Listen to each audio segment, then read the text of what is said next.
Baik, selamat pagi semua. Balik lagi untuk mata kuliah Tata Kelola Teknologi.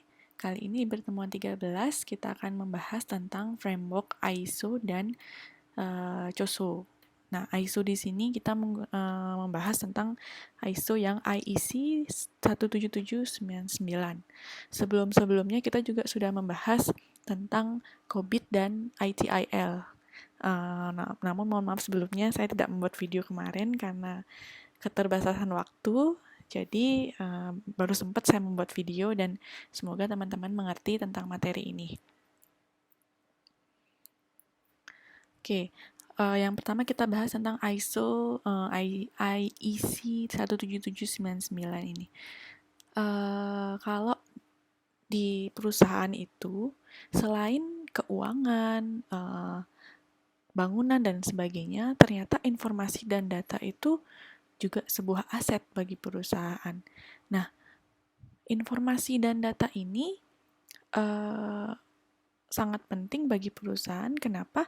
Karena apabila teman-teman punya perusahaan dengan data pelanggan yang cukup banyak, itu bisa dianalisis dan menghasilkan sebuah hasil yang untuk menganalisis bagaimana pasar saat ini seperti itu. Nah, ternyata untuk menjaga itu, keamanan data secara tidak langsung dapat memastikan kontinuitas bisnis, mengurangi risiko, dan mengoptimalkan return of investment dan mencari kesempatan bisnis. Nah, di sana tadi saya bilang, ternyata data itu juga dapat mengecek bagaimana tentang pangsa pasar di saat masa depan. Kemudian dari data itu kita juga bisa mengurangi risiko. Misalnya ada yang pembelian, kalau di perusahaan penjualan, bagaimana pembelian bulan lalu, jadi kita bisa analisis untuk memasok bahan-bahan atau produk kita. Semakin banyak informasi perusahaan yang disimpan atau dikelola dan di-sharing, maka semakin besar pula risiko terjadinya kerusakan, kehilangan, atau tereksposnya data ke pihak eksternal yang tidak diinginkan. Sama halnya juga teman-teman apabila punya laptop nih, ada datanya banyak banget. Semakin banyak data kan semakin resiko kerusakan data itu pasti ada. Apalagi data-datanya itu banyak banget. Kemudian resiko kehilangan apalagi. Kemungkinan misalnya karena banyak data, kemungkinan laptopnya hang, kemungkinan kita kehilangan data kita itu pasti ada. Dan tereksposnya data ke pihak eksternal, misalnya juga kita pas koneksi internet, kemudian data-data kita di drive itu terkoneksi ke internet, kemungkinan untuk diambil orang itu pasti ada. Dan di hard disk pun juga temannya minta file dong, terus nggak sengaja ke copy, terus data pribadimu ya ke share ke teman-temanmu gitu. Jadi di ISO ini dia mengaudit lah bisa bilangnya, dia mengecek atau memantau bagaimana data atau informasi tersebut dikelola, dipelihara, dan diekspos berdasarkan standar untuk sistem manajemen keamanan informasi. Nah, framework ini digunakan untuk memantau bagaimana manajemen keamanan informasi dalam sebuah perusahaan. Kalau COVID masih ingat kemarin apa, ITIL apa, jadi setiap framework itu memiliki fungsi yang berbeda-beda, tergantung kebutuhan perusahaan. Bukan berarti satu perusahaan itu dia harus COVID, enggak. Tapi kalau misalnya dia memang yang dibutuhkan adalah untuk supaya pengelolaan atau keamanan informasi itu penting bagi mereka, ya mereka nggak harus pakai COVID, tapi bisa pakai ISO ini gitu.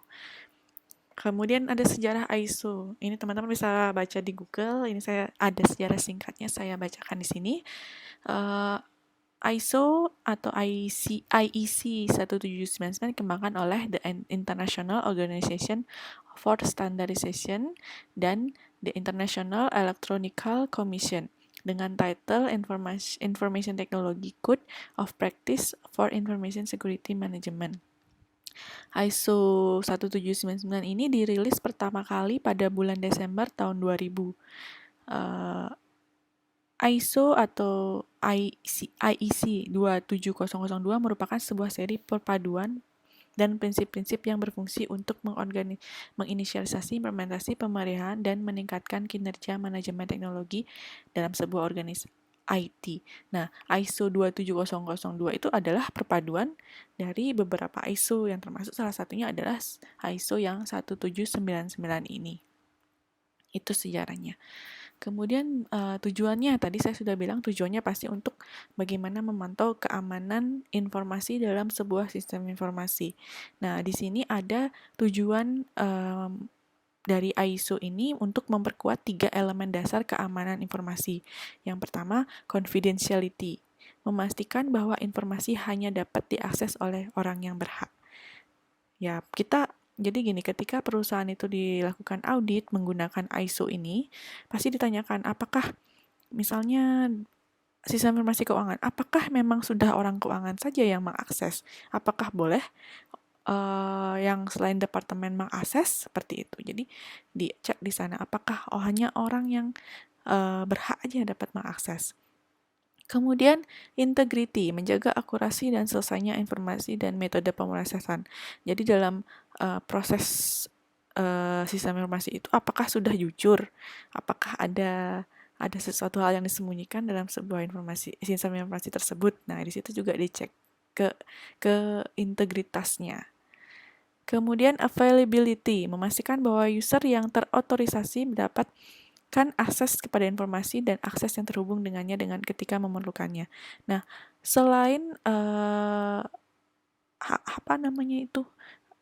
user yang memang khusus orang yang berhak saja yang mengakses, ternyata pas ketika orang yang berhak mengakses itu dia juga harus mendapatkan akses yang benar dan bisa terhubung dengan informasi ketika dia butuh. Jadi seperti itu availability. Kemudian ada domain ISO atau IEC 1799. Di sini ada 10 domain. Jadi kayak poin-poin yang dibahas atau dicek oleh ISO 1799 ini. Yang pertama adalah security policy. Memberikan panduan dan masukan pengelolaan dalam meningkatkan keamanan informasi. Yang kedua, akses kontrol, mengontrol akses informasi. Jadi bagaimana cara mengontrol akses informasi. Kemudian communication and operation management, bagaimana penggunaan yang baik dan selayaknya dari alat-alat pemroses informasi. Nah, jadi manajemen penggunaan dari alat pemroses. Kemudian sistem development and maintenance, memastikan bahwa keamanan telah terintegrasi dalam sistem informasi yang ada. Physical and environmental security, menghindarkan violation. Violation itu kayak pelanggaran. Kemudian deterioration itu seperti gangguan, dan disruption juga kendala-kendala itu dari data yang dimiliki. Jadi menghindarkan bagaimana pelanggaran atau gangguan-gangguan untuk data yang dimiliki. Compliance, menghindarkan terjadinya tindakan pelanggaran atas hukum, kesepakatan atau kontrak dan kebutuhan keamanan. Kemudian ada personal security, meminimalisasi risiko human error, pencurian, pemalsuan, atau penggunaan peralatan yang tidak selayaknya. Organizational security, memfasilitasi pengelolaan keamanan informasi dalam organisasi. Kemudian ada asset classification and control, melakukan inventarisasi aset dan melindungi aset tersebut dengan efektif. Yang terakhir adalah business continuity management, meminimalkan dampak dari terhentinya proses bisnis dan melindungi proses-proses perusahaan yang mendasar dari kegagalan dan kerusakan besar.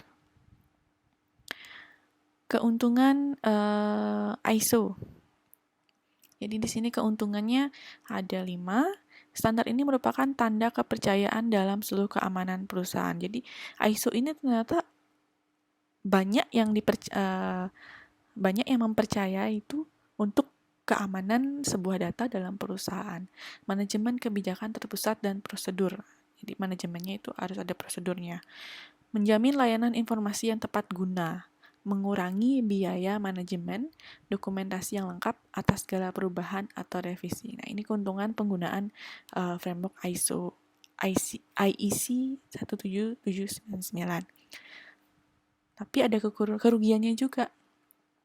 memerlukan biaya yang mahal sehingga dapat diaplikasikan dalam organisasi besar dengan struktur keuangan yang kuat. Tidak cocok bukan tidak cocok ya, pasti kurang cocok di Indonesia karena kebanyakan memakai COSO dan COBIT.